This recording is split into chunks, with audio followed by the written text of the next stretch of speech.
And they're off.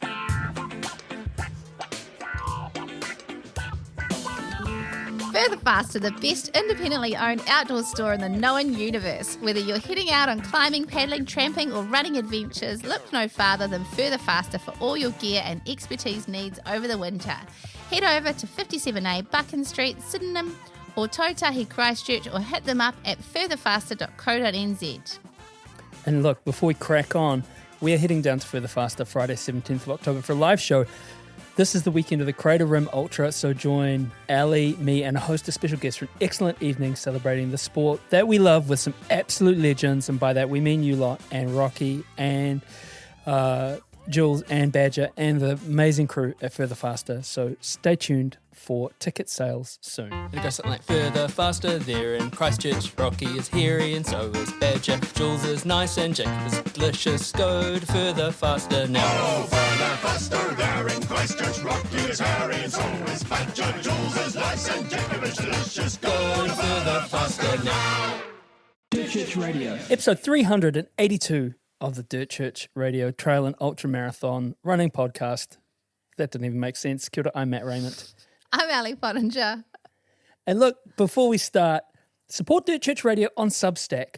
After 8 years of sharing the voices and stories of trail running, we need your help to keep going strong.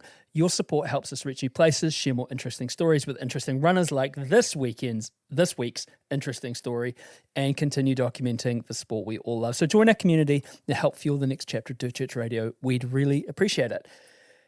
Ali, it's me and you rolling as a duo this week because Andrew's off literally tooting his horn somewhere. He's literally tooting his horn. He's ran away and joined a reggae band.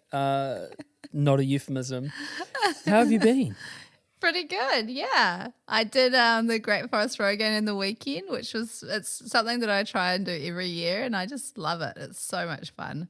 So yeah, stoked to be out there again and seeing everyone on the trails, and it's like a little treasure hunt in the forest. It's so good. How far did you? What is it? Fixed distance or time or? It's fixed time. So you've got a 3 hour or 6 hour foot or mountain bike. I did the 3 hour foot with my friend Charlotte, and you've got to try and get back in before the 3 hours is up. Otherwise, for every minute you're over, you lose like 100 points. So it's pretty brutal. So you'll see people just like sending it back to the finish, just struggling, trying to make it in time so they don't lose any points. Yeah. So yeah. Whatever, obviously. Yeah. And trails we all know, or is it a bit different? Well, they change the starting hub each year, so you don't know until after you've entered, I think, where it's going to be, which is quite cool. So it kind of mixes it up a bit. And it is like you get a map and you can see all of the trails and the illegal trails as well. There's areas that are that you can't go, so kind of hashed areas. And so it's quite handy for us having a bit of local insider knowledge, which is, often plays to your advantage. But, yeah, it's pretty cool. So you get this little map. I'll show you. The listeners won't be able to see it, but this is what it looks like. Well, they'll get the noise, bit of ASMR for you guys and girls. Fantastic. Yeah, cool, eh? I told you last time Rebecca and I went down to Rotorua, we tried to navigate by Mankey. Oh, yeah.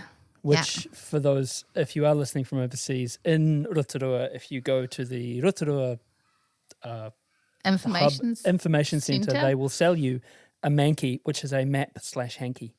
And it's printed on cloth. Sean McWilliams, the legend that he has, sent me up one. And turns out I'm even worse than navigating on a regular map than I am on a map that is a handkerchief. So we got lost, but it was a good day. It was a good day out. How was your weekend? Well, my weekend, look. Be honest. I was thinking about our guest who's done some pretty incredible stuff and has come back and has now got Lyme disease. I've got Bell's palsy, which not ideal. Better than I sort of look like Sloth from the Goonies. You do not. Sort of. But hey, you guys. But But I'm dating myself with that reference. But Tuesday morning I thought I was in a meeting and was like, well, I'm having a stroke. Side of my face went right side of my face just completely numb. Can't close my eye. Can't, getting a bit better now, but like with the mouth movements. But yeah, it's crazy. It's irritation of the facial nerve, so one of the cranial nerves, and it's either a virus or a stress response. And probably erring more to stress response. But it's good that now at least I'm manifesting my high levels of stress physiologically than psychologically. So I feel Winning. yeah, exactly. Would you rather feel like you're about to have a mental breakdown or just one side of your face go numb? Now, I don't know. Send your comments and slide into my DMs and tell me about that. But Or don't. Or don't. It's your choice. So I'm on prednisone. I was just saying off mic, just props to anyone who's on long-term steroids for health at relative, and I'm sure it's a relatively minor dose, but like at high doses, it's kicking me around a little bit. But in regards to running, managed to balance quite a nice week still. I did a lot of kind of reading about it and thinking like, oh, well, am I just up on blocks now for a while? But no, they're saying, go out, exercise, blood flow is really good, all those endorphins and stuff like that. So as long as you're not totally like wankering yourself. So although it was, and probably quite nice to have a bit of a deloading week, So got out. The week wasn't so hot, but like got out for some really nice runs in the forest on the weekend. Yesterday it was cold and wet and kind of fun, and the day before felt nice and automatic and good. So, I mean, you roll with the punches, I guess. But I'm pretty keen to have this go away because it sucks. And A few less punches be nice every now and then. Yeah, a few less punches. Just like step out of the ring for a bit. Yeah. But look, I mean, well, God punches you in the side of the face and then opens a window or something. But we're going back to the Fireys climb in the Blue Mountains. That's something that's awesome that's happened this week. Hey, Ali. Oh, so excited to be heading back there for such an amazing cause too, like raising money for motor neuron disease and the amazing work that Professor Dom does. He is a professor, isn't he? He is a professor. Yeah. Macquarie University. And it'll be great to catch up with everybody and see some Fireys climbing stairs. Yeah. Gavin was ringing this week and he was talking about how many it's growing exponentially. There's going to be north of 500 people there, I think. Oh my gosh, I don't even know how they're going to do it. It's going to be a train. So we're going to roll up. I think we're going to have details to be announced, but there's a couple of other. They have podcasts in Australia too. I didn't know that. And there's a couple of other podcasts coming up, the Cowbell and Trail Talk, Talk and Trail Talk. Sorry if I got that wrong. And it's going to be epic. So it's gonna be amazing. Really, really excited. So that's another adventure. And actually, the last time we went to Fireys Climb was just before, literally, like probably the weekend before you jumped on board. Yeah, you talked to me about it on the plane, didn't you? Yeah. I did. I was like, hey, Ali, do you want to come and be part of Dirt Church Radio? And yeah, how sick was that? And look where we are now. It's almost like a 2-year anniversary. Exactly. How time flies. How time flies when you're having fun. What's that in the wedding anniversary things? Like, what's this? So is it? I don't even know. Well, we're now a throuple because of Andrew. But I'm not. Is that polyamorous? Well, is it? It just sounds complicated. There's no amorous, to be honest. Just poly, just complicated. But it's nice to have fun and it's nice to laugh with your friends and transitioning somewhat to our guest this week. Ali and I had the absolute pleasure of speaking to Jeff Garmire. Now, I heard him described the other day as the Michael Jordan of walking, which is an amazing way to describe yourself or be described. Jeff is a professional ultra runner, through hiker, author. He's set FKTs, completed the calendar year Triple Crown. He's ran the Cocodona 256 times, and he's come top 10 every single year. He's authored a book, Free Outside, and also has the Free Outside and Free Inside podcast, which are absolutely amazing. Like, honestly, some of my favorite trail running media. He's FKTs on the Colorado Trail, John Muir, Arizona, Pinhoti Trail, and a bunch more. 15 plus ultra marathons over 100 miles. And what an amazing conversation. He was super cool. I really enjoyed him. Like, yeah, just fun. And amazing topics covered, like talking about his roots in the sport, mental health, engagement with others, authorship, podcasting, connection, the whole 9 yards. So without further delay, please enjoy our conversation with the one and only Jeff Garmire. Jeff Garmire, welcome to Dirt Church Radio. How you doing? Great. Thanks for having me. Well, thanks for coming on. Completely stoked that you're here. And thank you for making time with us. I mean, I know that you've just been on, I've seen some people on bachelor parties and, they have a bit of a bender. I never had a bachelor party, and I'm quite glad that I dodged that. But if I was going to have had a bachelor party, I would have liked a bachelor party like you had. What have you been up to? Yeah, I think it's the best way. I wanted to not have a bachelor party as you traditionally think about them. So I just swung the other way and went to Europe for a month, backpacked and ran like 400 miles across most of the mountain ranges out there. So yeah, pretty different style. What? I mean, I don't know, maybe I'm overthinking this. It ties into a change of life though. Hey, you were really open in your podcast that, and getting married certainly is a change of life, and new challenges, new things to work through, new things to work out. What was it like for you as someone who's not been, not you've spent a lot of time alone doing stuff, but in another space, in another country? What was that like, say, doing the Tour de Mont Blanc? Yeah, it was really interesting, especially to be gone for a month in predominantly countries that didn't speak any English, and especially some of the areas that I was in.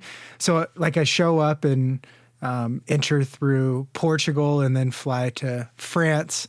And there it's like, I can't figure out anything. It's overwhelming. It's like, oh my gosh, this is going to be a really tough month. And then within the first couple days, I get out to the Tour de Mont Blanc and really connect and sink into like this is still a trail. These are mountains. This is really cool, enjoyable, striking. So it like hit the reason I was over there, which really is a passion and stuff, just being outside and doing these things that push your body.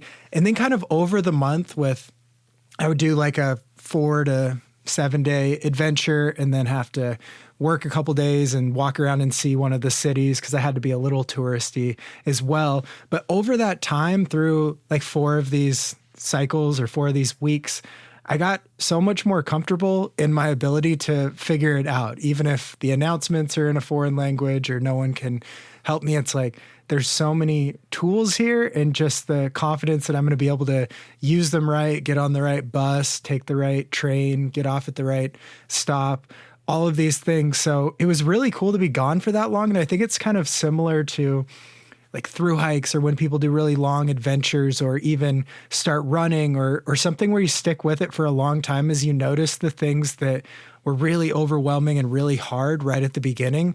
By a month or however long after that initial time, you realize that you can handle all those things and they're not such a big deal. And maybe you're like struggling to do level 2, like talk to people in Spanish or something. But it was really cool to get that aspect of it throughout the trip as well. And I mean, you packed on the challenge. You're doing an ultra. You did the GR20 in Corsica, and coming from, you're renowned for the Appalachian Trail, all that stuff. You've got proper wildlife where you're from, right? We don't have anything. We got birds. That's it. No, one native mammal, small bat, pretty harmless. You got bitten by a fox. Yeah, on like not day even a 4. dog, a fox. Yeah, day 4 of this trip, I got bit by an Italian fox. It wanted my food. I was sitting out there eating, looking at the sunset, and this fox gets closer and closer. And then like eventually I could see like it's coming close enough where it's like, this is a problem. It needs to go away. So I packed up my stuff. And as I was finally walking away to like de-escalate things or not let it get any food, that's when he just ran up and bit me on the leg. And it was like, what the heck is happening here? How are these foxes wild? This thing, I'm walking away from it and it's attacking me. Sneak attack. I mean, obviously, I'm unsure if it understood Italian or English. I mean, it's obviously a wild animal, but that's crazy.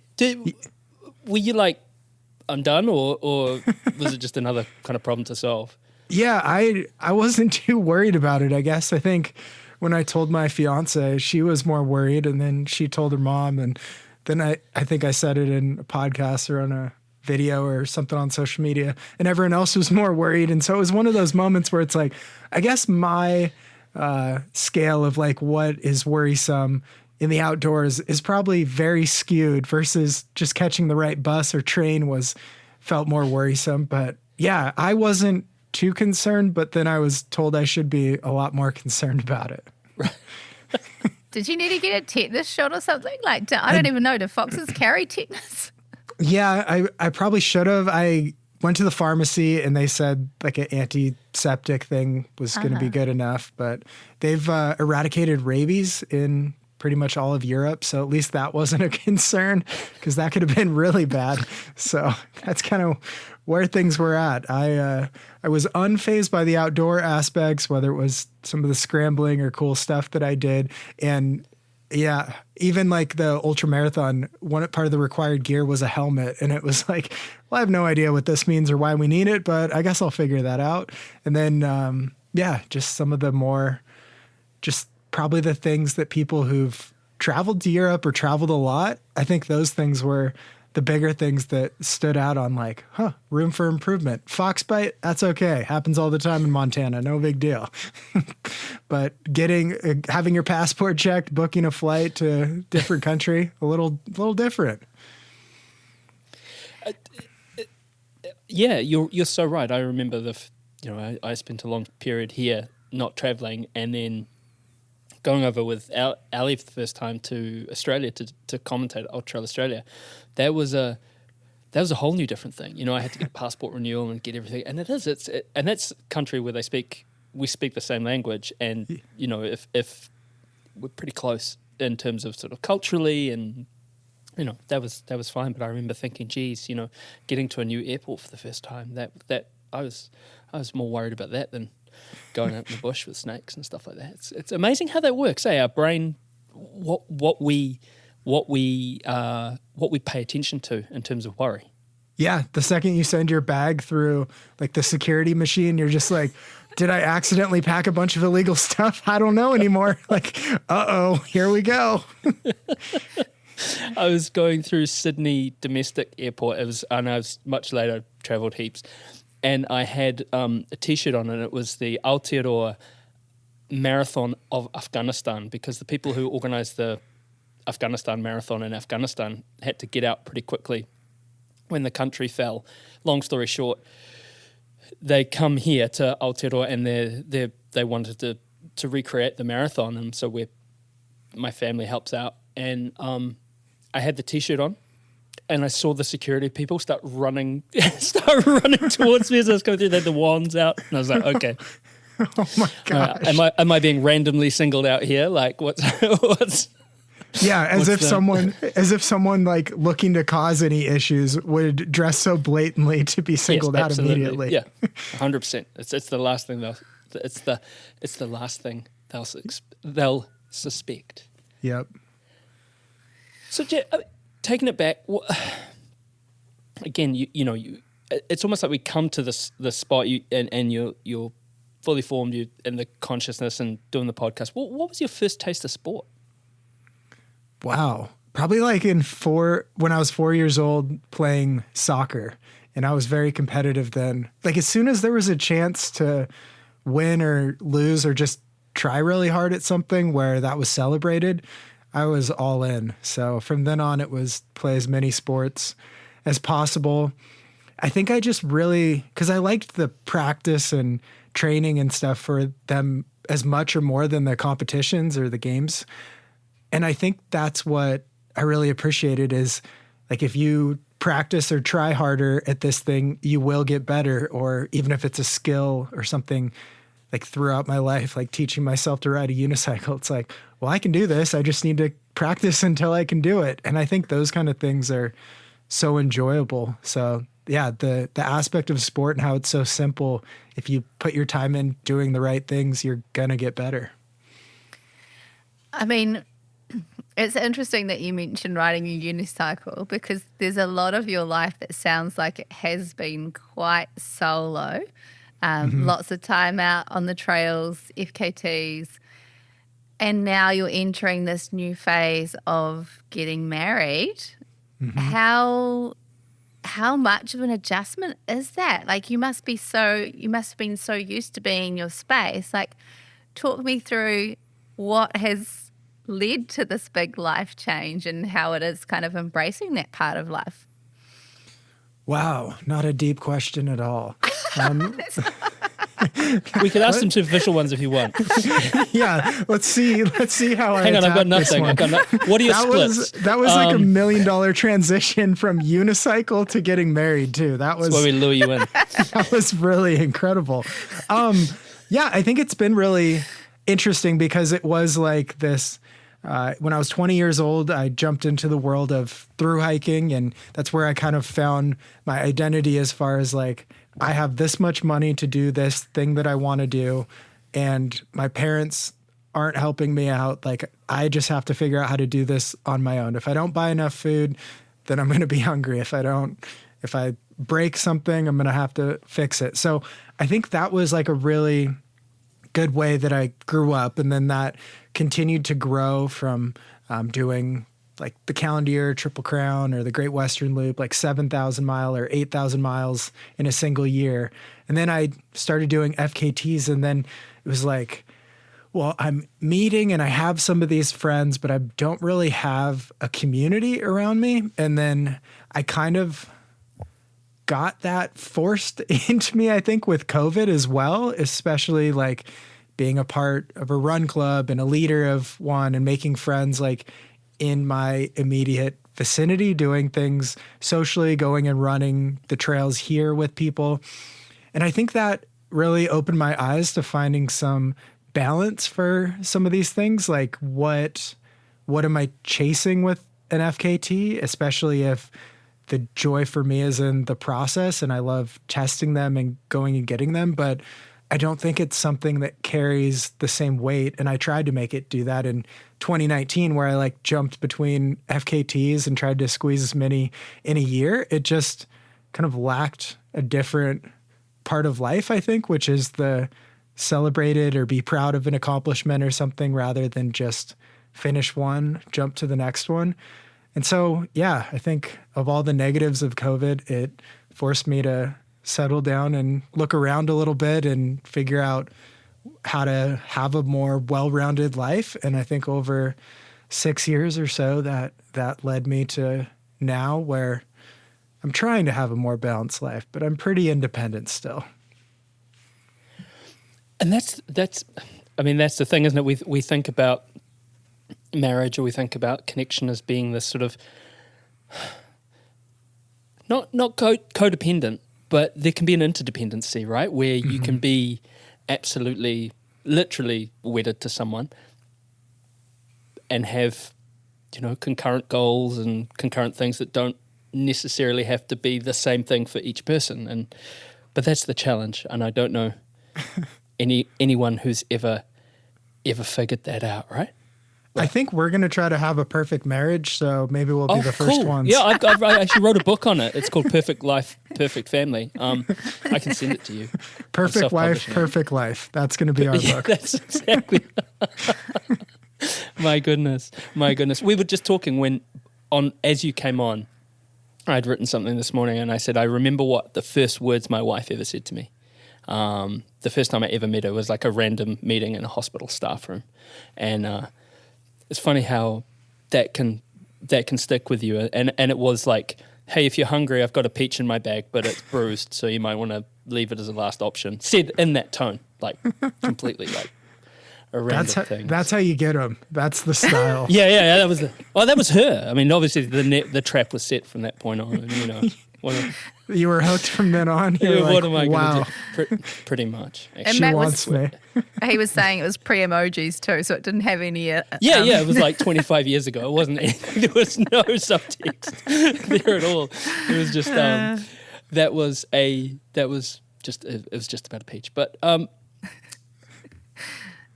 on through hikes and on FKTs, I was listening to one of your conversations with Bob Stewart. Okay. Who was doing he was talking about his Benton McKay FKT attempt and this run-in with this couple, and they seemed like they were pretty well-meaning, but like they were trying to drunkenly and quite assertively offer assistance, and his growing distress that this would disqualify his attempt. Now, I was on a long run, and I hadn't considered this. It really knocked me. I was like, I hadn't considered the strictness of each category. But for someone, or those of us who are FKT novices, would you be able to dive into the difference between unsupported and self-supported? Yeah. So there's 3 categories of FKTs. You have unsupported, self-supported, and supported. And so unsupported means what you start with, that's what you have to do the whole thing. There's no resupplies. There's no walking into a town. There's no buying anything. There's no getting anything from someone else out there. You have to just do it with what you pack. So unsupported, nothing. And self-supported, this is what I did on the Appalachian Trail, where I could resupply, like I mailed myself food. So I could walk into a post office and pick up that package. I could also go into a store and buy food and carry that on. It basically means you're using all the amenities, resources that anyone that comes after you could use.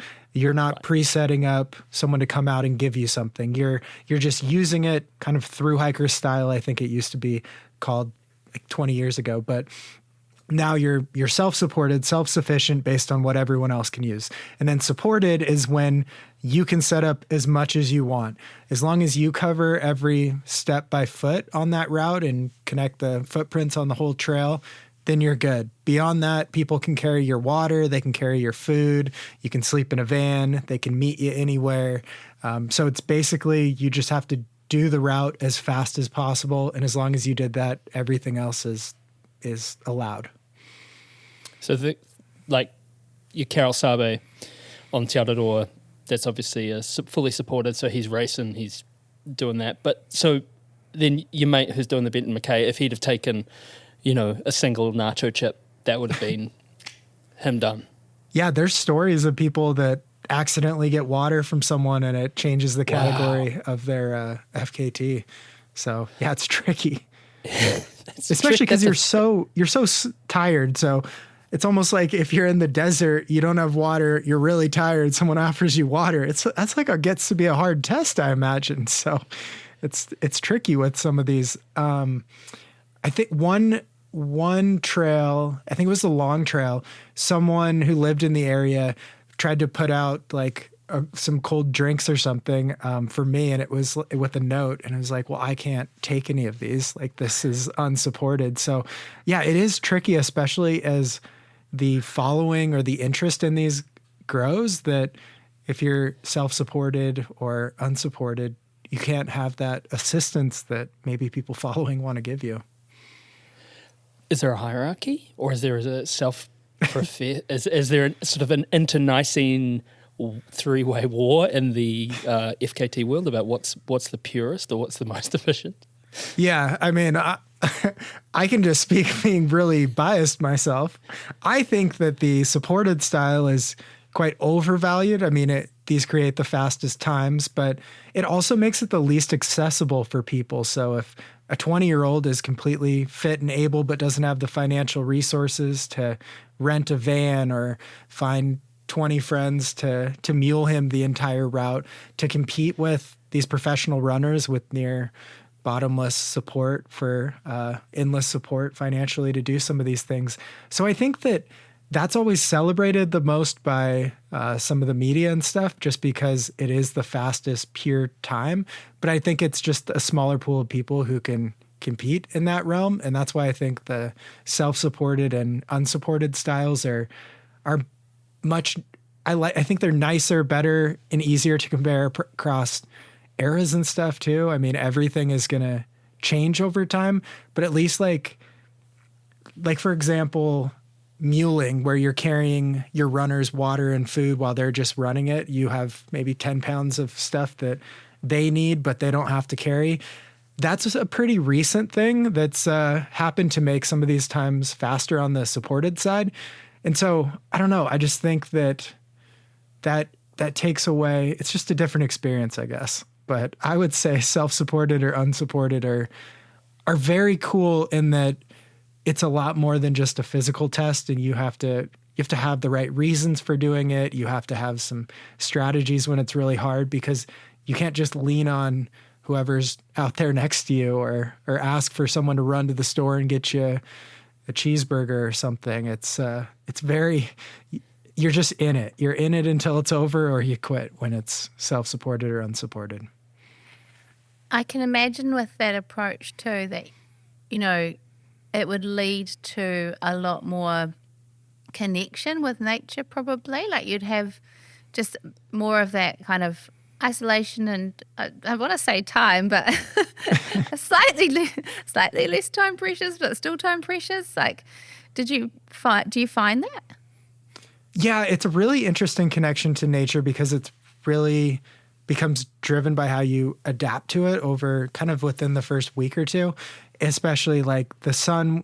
Well, before the sun comes up, the birds will start chirping, the sun will come up, and then like it'll slowly grow warmer throughout the morning and then kind of die down, sunset in the evening, birds stop chirping, and then moon comes up and stuff. But you start to feel and live by that time frame and then fit the miles that you plan to do within that.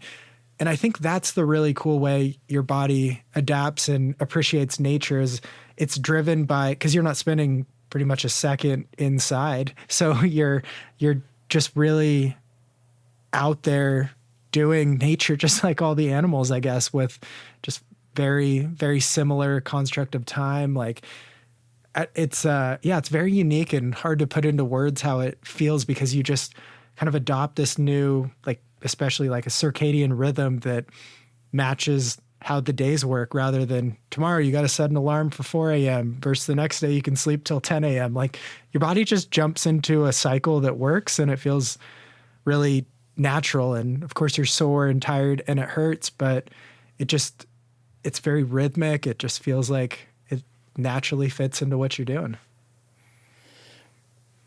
What was your transition from, you said you were competitive growing up, you were, you loved it, you loved the process. Well, what was you also spoke about, on the podcast, you have at times you've struggled to sort of form a connection, you even asked your dad, like how does one make friends, that sort of thing. What is that what drew you to through hiking, or how did you get involved into that space? Yeah, I just decided I didn't like college and I needed to quit. And in order to quit, I needed a really good reason to tell people I was quitting. Like I couldn't just go say didn't want to go to college or I wanted to take a break and go live with my parents. I needed like a good reason. At least I thought at 20 years old. So I decided that reason was to hike the Pacific Crest Trail. And out there, I think that's what it really showed me and has kind of transitioned into the running space as well, is when you have this shared thing, like we're all hiking from Mexico to Canada this summer, then you already have a pretty massive thing in your life in common. So you can just like appreciate each other. You don't have to start with like, let's creep around and see what your religious or political views are. It's like, we already have this massive thing in common. Now we can just like have fun. We can talk about funny things. We can make each other laugh. Like we're on this same playing field immediately. And I think that was the part of relationships and friendships and stuff growing up that was especially hard in adolescence because I don't know, I wasn't like into TV shows or music so much. It was like hard to find that like really pinnacle keystone thing that's like, we have this big thing in common. And at that age, I think most the things you think are big are not very big. But then when I found this world of thru hiking, we have this in common, and it was so easy to make friends that I still talk to today. And just when you're living kind of within that circadian rhythm of nature, it's like, well, we wake up and then we hike together. We have to climb this big snowy pass. We don't really know how to use a map, but we're going to learn together. Like all these things, it was just such a shared collaborative thing working towards a common goal. And I think that's what that introduction to like, okay, I can do this. I can have relationships, specifically in this community and moving forward. I found that in running too, where, people are training for something. They're spending a lot of their awake hours, especially if you just count outside of work, doing this activity. So that's a pretty big thing to have in common already, that you don't always have to talk about running or anything, but you can be doing the same activity, go for a couple runs a week, and you're spending 3 hours together. That's just like built-in time to build a relationship. So I think that's the big transition that it kind of showed me over time too, is like, these are the ways that I can build sustainable relationships, is like, let's find the common activity and we can build from there. And it's interesting because I agree with you about that time on the trails and that shared kind of connection.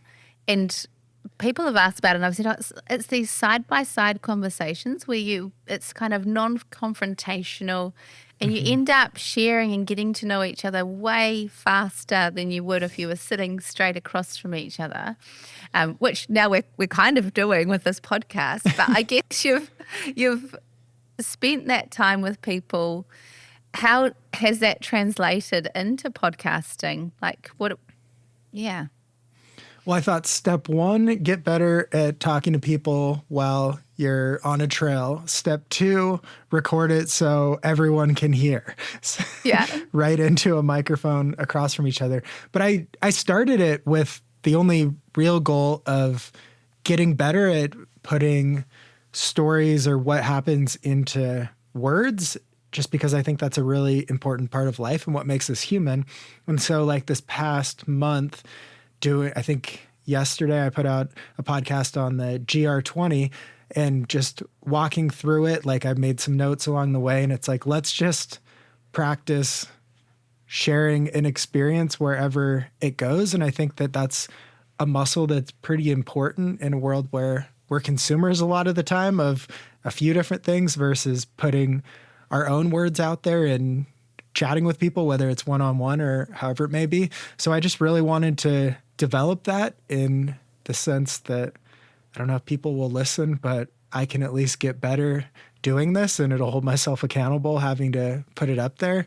And then it's become a lot more than that, where I'll have guests on and like have conversations, not be embarrassed about what avenues I find interesting. It's like I can take the conversation that way. I think that's what makes it unique. And I think that's been the biggest transition of, it was extremely scary to start.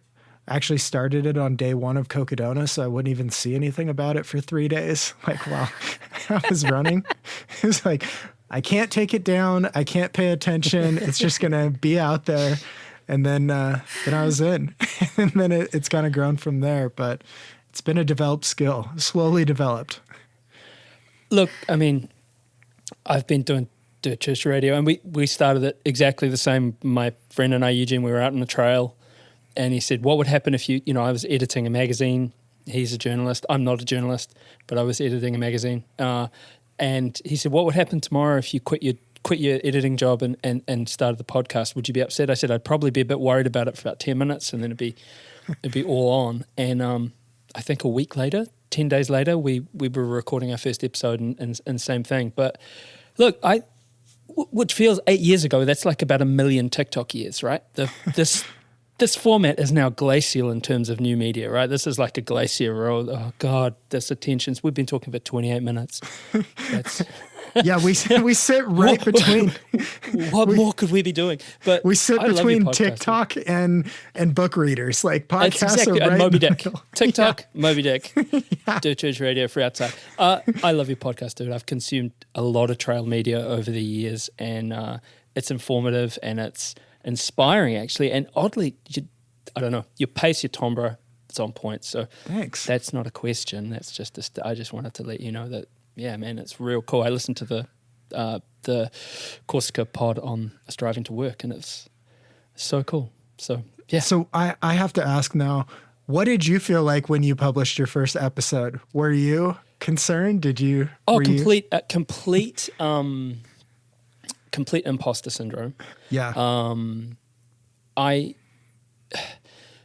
What we had is so Eugene, who's still, very close friends, but he's moved. He was a proper journalist, like proper book writing, like good at that. And my job outside of the space is asking. I ask people questions for a living. Essentially, I'm a nurse, and I ask people questions, and some quite challenging questions at times, challenging conversations. So that's not the problem.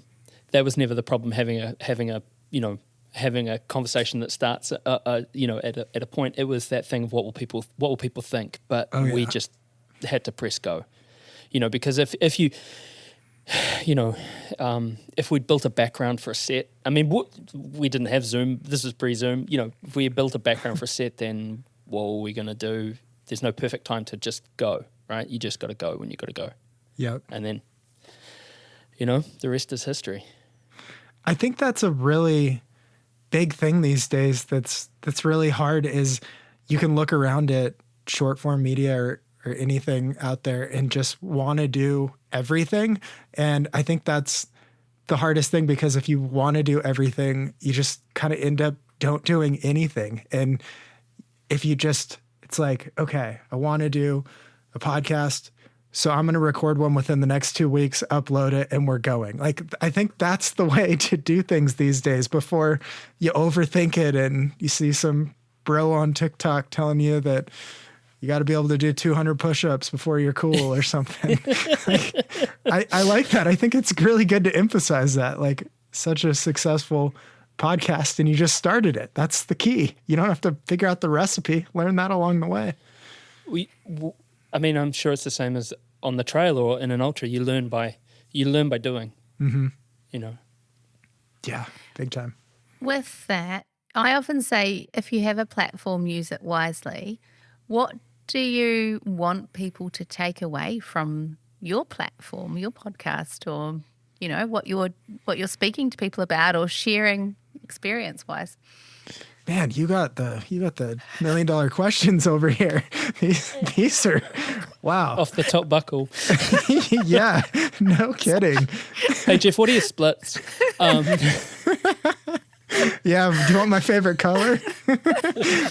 No, I think it's a very good question, and I think it's something to really consider, because it's so tricky, this world today, where it's like if you feel like someone's telling you too much stuff, you're going to leave. So I like to wrap everything in like entertainment. So I think that sometimes, like, my best friend is not a runner. So I get a really good perspective about how boring running is. So if I look at it like that, it's like, let's make running not boring. And so, like, let's keep this entertaining.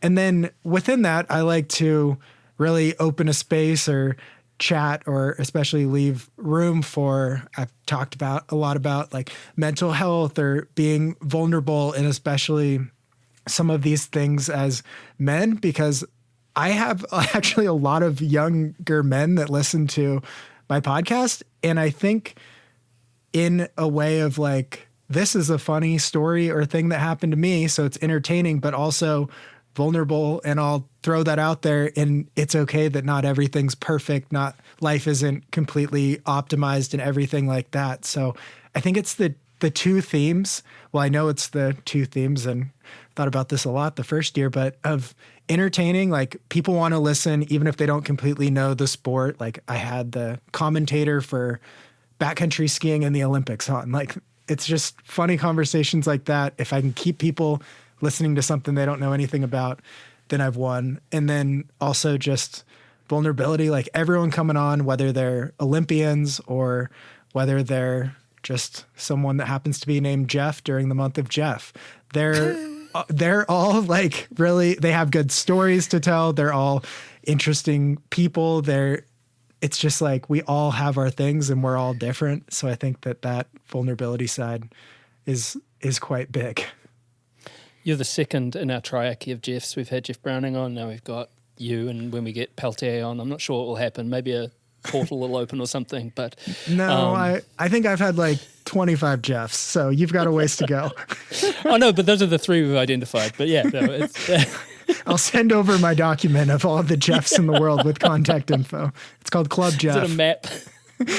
Yeah, it's a map. There's a Jeff Maps. It's an app. You can see every Jeff around you.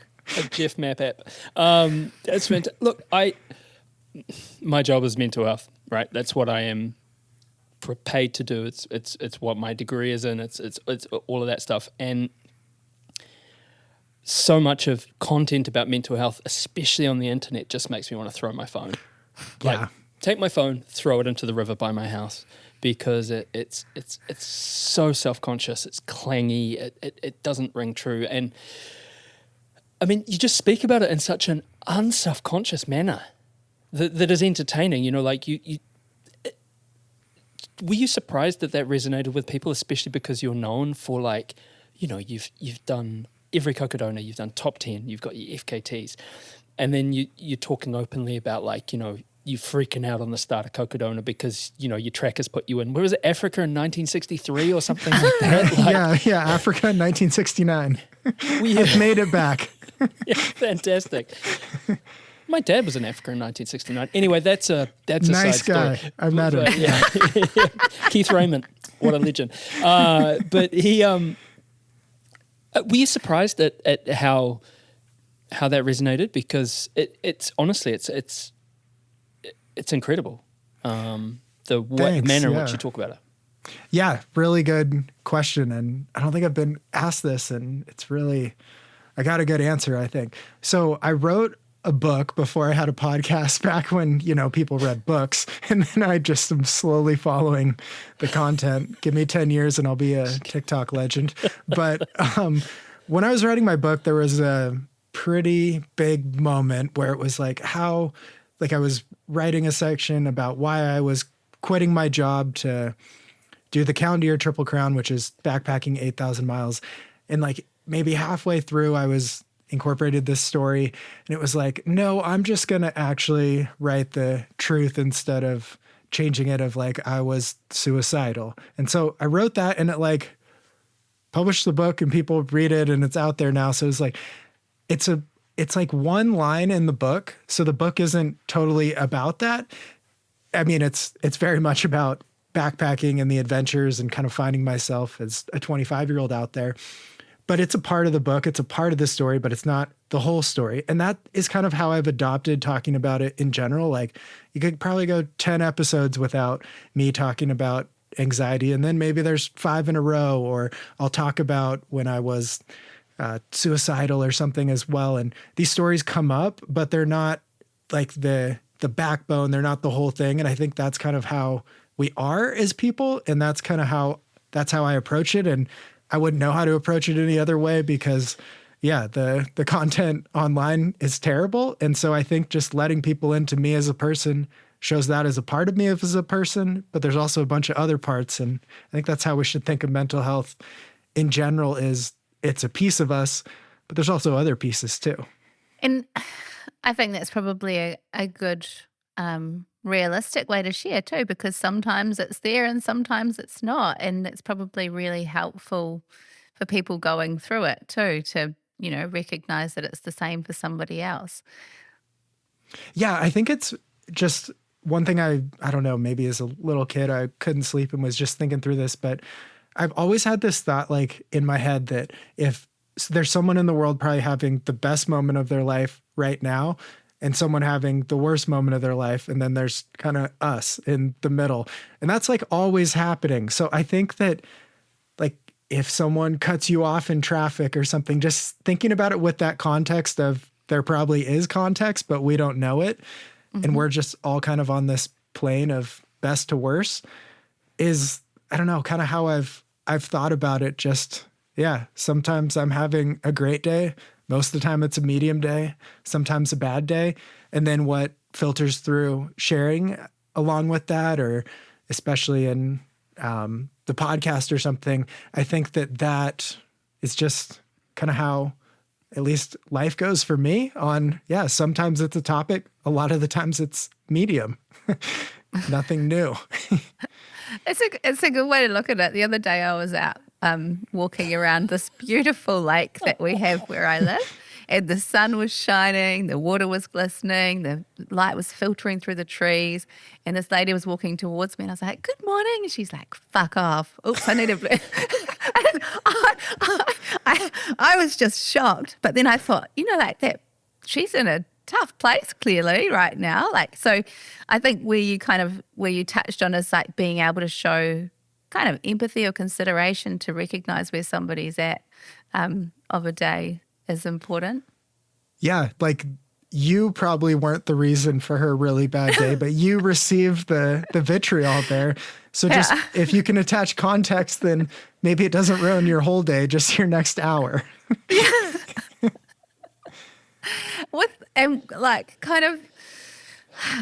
There is a lot out there that can be quite jarring. You touched on it with social media. Like there is that kind of real, I'm going to call it a tough guy culture, or, like that bravado of like, nothing's ever wrong with me. I'm the strongest man in the world. Yep. How does that sit with you? Well, since my core belief is that you only get one best, like of everything, like, you have the best scoop of ice cream at some point in your life, and you're not ever going to have a better one. So, only one guy can be the strongest in the world. So the rest of them have to be full of shit, right? But I do think it's a really big problem for young men in this world of, I don't know, these things are somehow dominating the algorithm, and the tone at the top, especially here in America, is not great. And yeah, maybe we can't influence or make a worldwide change or something, but I think showing a different way as an example for a few people, if that gets through, can make an impact, and maybe they are more cognizant and stuff, because I just don't like anything that only shows one aspect of a person. Like if you stay hard and never give up to anything and just be really strong, optimize your life. It's like, that is not how everyone lives. And then when you try to live like that and fail, you're going to be down on yourself. And then we can't show vulnerability because you got to stay hard and nothing's wrong. And it just creates this loop of really, really angry people, I think. So yeah, it bothers me. I wish I could change it more, and it seems like it's getting worse. I always said, and I'd say very often, I'll say now, I've said on this podcast before, I think if David Goggins started crying, he'd probably never stop. There's got to be and God love him. Like, you do you, boo, and from an entrepreneurial perspective, like, perfect. But, you've bilked a bunch of middle-class dudes into giving you money. And purpose, structure, discipline, all that stuff, I get it. But, man, come on. There has to be a flip to that coin, because if there isn't... Do you get...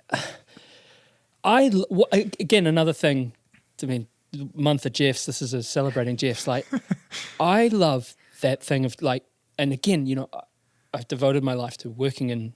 Devoted. I've got one trick. I'm a one-trick pony, but I work in mental healthness, right? And when you hang around people who can be so fundamentally, and it's not everyone, but some people are so fundamentally odd, right? And then you have this kind of curated weirdness, or this curated, like, I did a 200-mile race, or I did this and that, the other thing. And then I see you and you're like, let's play the Frozen soundtrack on my 6 Cocodonas, and I've come top 10, everyone. Like, fuck it, let's wear dresses.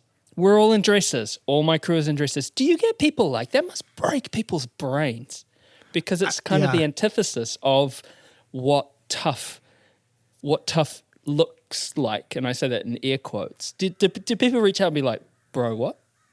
Yeah, all the time. I think that's my my comedy. Like, I love comedy and I love irony too. So it was just like, I don't know, 150 miles in, it was just like, Tara Dower, can you go to the thrift store and get 5 dresses? Because that is what we're going to need for the finish of this thing.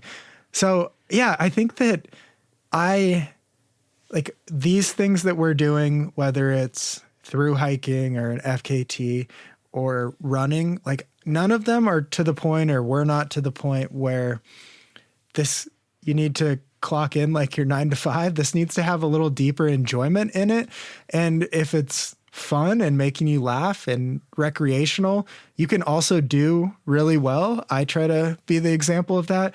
But by doing well, it doesn't mean you need to have no fun. Like I think that's the biggest problem, is so many people have done well at races and also had fun, that we don't need to over optimize everything. I mean, probably choosing to wear the right thing, but also if it's fun, maybe that's the right thing.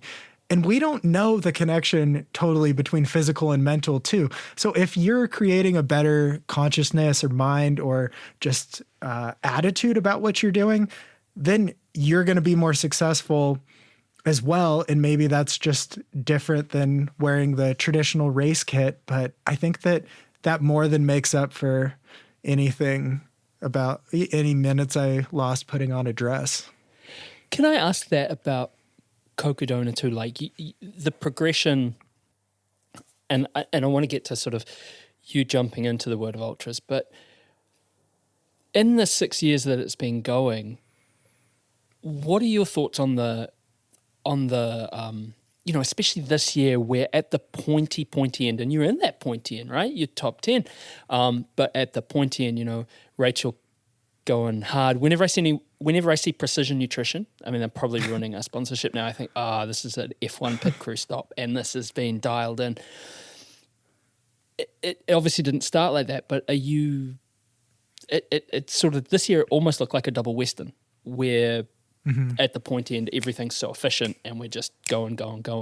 Where do you see that ending up? Well, I think that's a good example also on, they all had these ridiculous looking sweatsuits. So there's the fun involved there. So it's not like optimization or just like having this formula for success or being so fast, like 100, without the thoughts of this is fun and enjoyable too. So I think that it can grow together. I mean, technical tuxedos should come out soon, so we can, wear anything. And I've said for years, you need to use those race photographers to your advantage. If you need engagement photos, sign up for a race, get those done out there. You could do like first grade school photos for your kid. So yeah, I think that it's just going to be like anything where there are people that, I guess, also embrace their personality. It's totally different for everyone too. And I think there will be those that don't, or are more centered on statistics or shaving seconds or something. And I think that's fine. But time and time again, we've seen that one isn't better than the other. And I think that's kind of where I land with most of it. Like I'm not gonna wear my really awesome gorilla costume to run Cocodona. Like that would be dumb. I need to be conscious of. You said that for your wedding. Cool. Yeah, exactly. That's for the first dance. So, but it's just like, well, can throw some dresses on. That's a fun way to do it, or share things leading in that's funny. I think it's just more showing your personality and finding your group of people in this crazy world too, that if you love gear, running gear and breakdowns and stuff like that, there's awesome podcasts and people to chat with about that stuff too. So I think more than trying to be for everyone, just being what you are, and you'll end up with the group you actually want to be around. Awesome. Fun is so important, but I'm sure there's probably been times when things haven't been so fun. Like we talk about post-race come downs. What's it like finishing an FKT or a thru hike? Like, because I can imagine you're just out for so long and there's so much focus and enjoyment that comes from it and challenge. And then what? Wow, You're so good at these transitions from fun to the least fun. That was really pro level. So it's really tough because you change your whole life dramatically overnight. Even like Cocodona can feel like that. You are going aid station to aid station. Your tasks are to eat, drink, and have enough sodium, basically. And that's all you have to do. And then suddenly it's over and you have to check your email. Oh yeah, you got stuck looking at Instagram reels for 15 minutes. You need to make yourself lunch. You forgot to do this. You gotta invoice somebody. It's just like, I think all these things involve so much simplicity it's a very defined goal that you're going towards. And a defined goal means you have really defined tasks that you need to do in order to get that goal. And then suddenly when you go back to normal life or these challenges end, you don't have a defined goal. You have a defined 100 goals and you're trying to work to all of them at the same time because that's how life is set up. And that's where it's overwhelming mentally. Of course, you feel like physically you're still figuring things out, but just the sheer busyness that your brain is inundated with, I think is the hardest, most overwhelming part. It's like you change schools, but your new school's in a different country and you don't know how to communicate with anyone at it anymore. You're so right with the amount of tasks that we get put through in a day. I remember at work when Oc Health came out and said, no, one screen on your computer now is unsafe because you can't cope with the amount of information and task things that are coming up, and for your safety, we have to have two screens. So now you can be completely bombarded at all times. Wow. There's competing information. Yeah, no, this is in healthcare. They're like, no, this is unhealthy. And again, I think about being in meetings in the Zoom era. I'm quadruple booked at some points during my day. Like I have to triage my calendar. Like I virtually and physically can't be in these spaces at the same time. So that must be such a jarring after months alone, or not months, but a long time alone on the trail. Hey, what was it like coming from doing these big FKTs and thru hikes into ultra marathons? What was your transition there? It was bumpy. I just decided to do them. I think COVID hit. I'd been applying to the Barkley Marathons for a while, and then I got in. And so that was my first ultra that I did 150K in the Colorado mountains. I did it with poles because I didn't know anything, and 3 ham sandwiches. So that was my true first ultra. But I didn't really know anything about the sport until COVID, I would say. And I just did the Barkley Marathons, met Jamil Curry. He said, "Do you want to run Cocodona?" And it was like, what the heck is Cocodona? He's like, a 250-mile race. And it was like, well, I don't know anything about ultra marathons, but sure, I'll do it. And so I did the first Cocodona. I drove down there just by myself. I didn't know pacers were a thing. And it was like drop bags will be collected at the beginning or the day before. So I packed like my duffel bag up like I was going on vacation and brought it over to the truck. And they're like, "Where's this drop bag going?" And I was like, "It's going everywhere, right? Like it goes one bag to rule them all." And he was like, "No, you need a separate one for every drop bag location." And it was like 30 minutes before the race. And so it was like, well, definitely not doing that. So I'm just going to put a spare pair of socks in my bag and just make it good enough with what I'm going to have. And so that's kind of how I learned very quickly about how to do ultras, and after Cocodona, everything feels approachable. So that's I started at the long end of racing, and ever since then it's been, it feels pretty comfortable with the distance. Been working my way down. That's insane to start with. Start at the with Barclays. Cocodona. Yeah, Barclays and Cocodona to start. Have you had fun? Have you done shorter stuff? Have you had fun doing that? Yeah, I've had a lot of fun, especially coaching for the past like 4 or 5 years now. I have tried to jump in as many different types of races as I could too, like last person standing, fixed time races. I did a stage race. So I've tried to do every type because I think they're so fun and unique. And also there's not that much crossover. So if you go to like a 15, 20 mile trail race, you might meet totally new people from the 100-mile running scene. So yeah, I've tried to do everything. I like it all. I think 50 milers are my favorite because you can get up, go run a long race that's impressive and be home for dinner. So that's pretty cool. Have you ever come to New Zealand? Like, because if you like 50 milers, Old Ghost Ultra is worth a look. Okay. Yeah, I've wanted to get out there to the Te Aroa or Tarawera too. So cool. Looked at that. Awesome. Hey, what was it odd? The amount of support and care and comfort, relative comfort, obviously, in an organized ultramarathon, coming from like, you're just like in the bush with a cut down toothbrush, and other stuff. But you are like, you had so little information. Yeah, it was awesome. Like at Cocodona that first year, like every 10 miles, there's trail magic. Like, what do you want? We can cook it for you. You can have it. It's like, can I take extra waffles and candy with me? They're like, fill your pockets. It's like, this is the most incredible way to do anything ever. And that first year it wasn't full. So Jamil just gave me a free entry too. And so it was like, I'm getting so much free stuff on top of this race.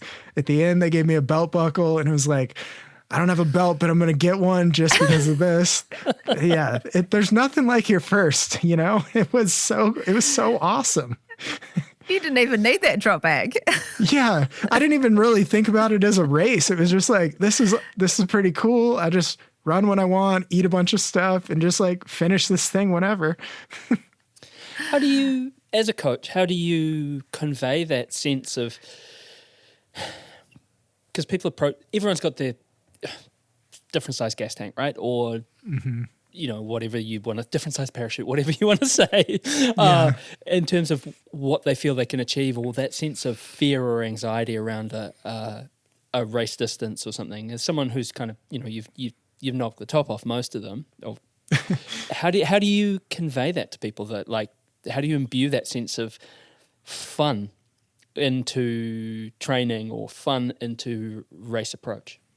Yeah, a few tangible and less tangible things, I guess. But a big thing I really like to do, especially when coaching people doing like 100 miles plus, like things where you're going to be out there for so long, or FKTs, is to really have them think about what are their values or what are their like strengths and stuff, and how that's going to play into things. Like if you really value the freedom of being out there, or flexibility can be a value, or I don't know, patience or whatever it may be, then that can help. You can connect that to like a race plan or an FKT plan, or like someone that is much more driven by being out there, helps them be flexible, not tied to like the 9 to 5. It's like, well, then let's build a plan for this FKT around this is our daily mileage, but how we get that in is fluid if you want to take a nap in the middle of the day.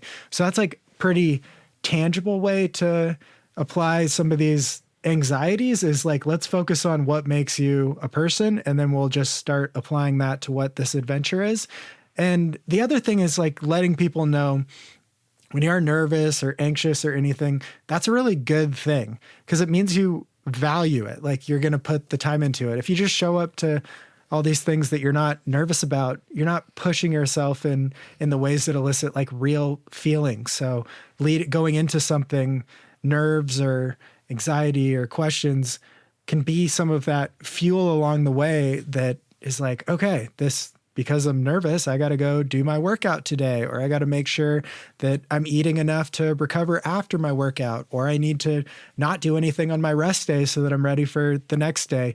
Is talking about it more like that. And I think that's kind of my whole philosophy and how I think about life too, is instead of ignore that there can be a problem, like we don't want to put anything out there like maybe my pack will break halfway through an FKT. I like to think of it as far as like, well, okay, that can happen for sure.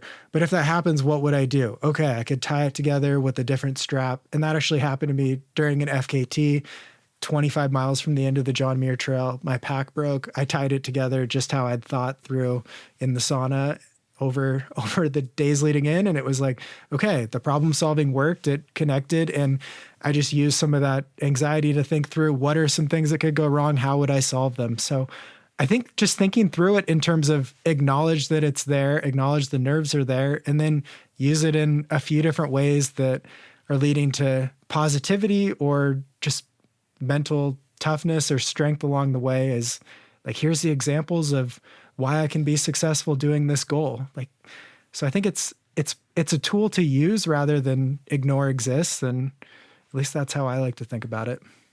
I think are we at the greatest run ever point, Matt? I think we're at the greatest run ever greatest point. point. Look, and again, as we said at the start, this is binary. It's graded. It'll be graded, yeah. Yeah. So, no, look, Jeff, this has been a beautiful conversation. Thank you for being so generous with your time, and we appreciate, you've just got back from a long trip and life carries on, so making time for us and actually doing the math because we're in different time zones. It's a different day.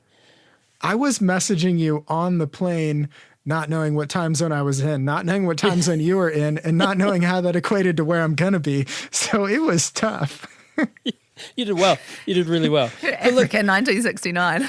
Yeah, absolutely. Yeah. Hanging out with Keith Raymond on safari. He literally was. He was a safari guide. You should see the elephant head hanging on my wall. No, I don't. Can't talk about that anymore. No. No, he wasn't. That was what your safari. first episode was about. That's exactly right. Exactly. Jeff Garmire, what's been your greatest run ever? Okay, I got to set the stage here. So in 2021, I got into this thing with my friend where every full moon throughout the summer, or every time we could get one in, we would try to do a really epic run, like start in the evening under the full moon, all at night. So we did a local ridge line here, and then we did like a longer trail up to a lookout here in Montana. And then it was like month 3, like we should travel to do something epic. So we flew out to the Northwest and ran the Timberline Trail in the moonlight at dark. And that was really cool because you're getting tired and delirious running on caffeine by the end of the night, yet the moon is casting shadows. So you're just getting a really fun headspace on like, you're kind of laughing at everything because you've been up for too long. You can see kind of with the moon and your headlamp. And yeah, it was a really, really awesome way to spend an evening the first time we traveled for a moonlight run, a full moon run. Brilliant. Thank you so much, Jeff.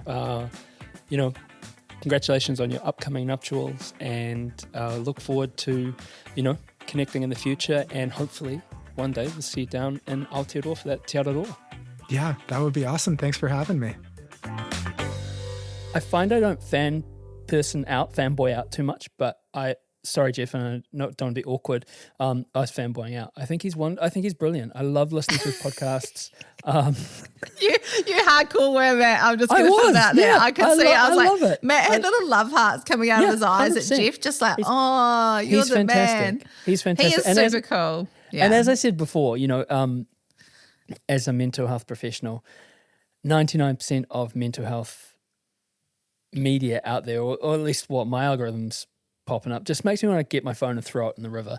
And, to hear someone talking about, and especially, gosh, we were watching something last night, and I won't name the name, but I had to close the computer down. It was sort of right on the cusp of that sort of broification of running. And I was like, oh, hell nah. It was bad. You know, Jeff and seems to be the antidote to that. And, or not Jeff solely, that's putting a lot of work on him, but just his refreshing toughness without being, you know, quote unquote macho, and amazing things he's done, and how authentic he talks about, you know, mental health, because everyone has mental health, and it's vitally important. So go support him, free outside, and, you know, thanks very much, Jeff. It was amazing to have you on, and I'm glad you got to hang out with my dad in Africa in 1963. Keith says hi, and we'll look forward to seeing you down here for either Te Araroa or Tarawera. Yeah. Dirt Church Radio. Dirt Church Radio is presented by me, Matt Raymond, Me, Ali Pottinger. and our third cousin, Andrew McDowell. We're on all the podcast platforms, so like, follow, and give us a rating. It really helps. And we're on social media at Dirt Church Radio, or you can email us at dirtchurchradio@gmail.com. Remember to sign up to our Substack for a weekly newsletter and aid station podcast, and also write in with your greatest run ever. We'd love to hear from you, and you can read them on the website too. And thanks to our supporters Further Faster and our Substack subscribers in the DCR aid station crew. Stay tuned. Stay tuned for our show in 2 weeks when we have another great guest lined up. Mā te wā.